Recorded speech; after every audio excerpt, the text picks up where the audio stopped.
હીરા બજારમાં વેપારીઓ પાસેથી હીરાનો માલ ખરીદી કરી તેનું પેમેન્ટ નહીં ચૂકવી ઉઠમણું કરનાર મહંત ડાયમંડ એલએલપી તથા રસેસ જ્વેલર્સ એલએલપી કંપનીના ભાગીદારને ઇકોસેલની ટીમે ઝડપી પાડ્યો છે। સુરત શહેર દરેક ક્ષેત્રે વિકાસ પામી રહ્યો છે અને મોટા વેપાર ધંધા સાથે સંકળાયેલો છે, ત્યારે સુરતના મુખ્ય ઉદ્યોગ હીરા ઉદ્યોગ અને ટેક્સટાઇલ ઉદ્યોગમાં ઠગાઈના બનાવો પણ વધી રહ્યા છે। ત્યારે સુરતના હીરા બજારમાં વેપારીઓ પાસેથી હીરાનો માલ ખરીદી તેનું પેમેન્ટ નહીં ચૂકવી ઉઠમણું કરનાર મહંત ડાયમંડ એલએલપી તથા રસેસ જ્વેલર્સ એલએલપી કંપનીના ભાગીદાર એવા કૌશિક કુમાર અમૃતલાલ કાકડિયાને ઝડપી પાડ્યો હતો। આ કંપનીઓ દ્વારા ઠગોઈ 8,20,32,000થી વધુની ઠગાઈ આચરી હોવાનું સામે આવ્યું છે। કંપનીના અન્ય ભાગીદાર જીતેન્દ્ર ધનસિંહ કાસોદ્રિયા, રોનક રાજેશ ધોળિયા હાલ ભાગી છૂટ્યા હોય તેઓને ઝડપી પાડવા પણ પોલીસે ચક્રો ગતિમાન કર્યા છે। સુરત શહેર એ સમગ્ર ભારતમાં હીરાના વ્યાપાર માટે ખૂબ જ પ્રખ્યાત છે અને આખા ગુજરાતમાંથી તેમજ સમગ્ર ભારતમાંથી વ્યાપારીઓ હીરાની ખરીદી અને વેચાણ માટે સુરતમાં આવતા હોય છે અને સુરતમાં તમામ ભારતના રાજ્યોમાં પોલિશ હીરા તૈયાર કરી અને સપ્લાય કરવામાં આવે છે।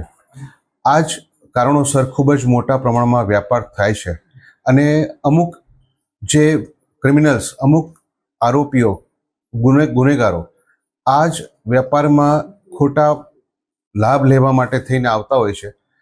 એવો જ એ બનાવ સુરતમાં બનવા પામેલ છે, જે અનુસંધાને અમોએ ફરિયાદી શ્રી અનિલભાઈ હિરપરાની ફરિયાદ લઈ અને તેઓની સાથે અહીંના જ સ્થાનિક વસવાટ કરતા આરોપીઓએ અનિલભાઈ અને તેમની સાથે અન્ય સાહેદોને ભોગ બનાવી અને કુલ 8,20,32,320 રૂપિયાની રકમનું છેતરપિંડી વિશ્વાસઘાત કરેલ છે। જે અનુસંધાને ફરિયાદ દરમિયાન તપાસ કરતા આરોપી કૌશિક કાકડિયાને અમોએ ધરપકડ કરેલ છે।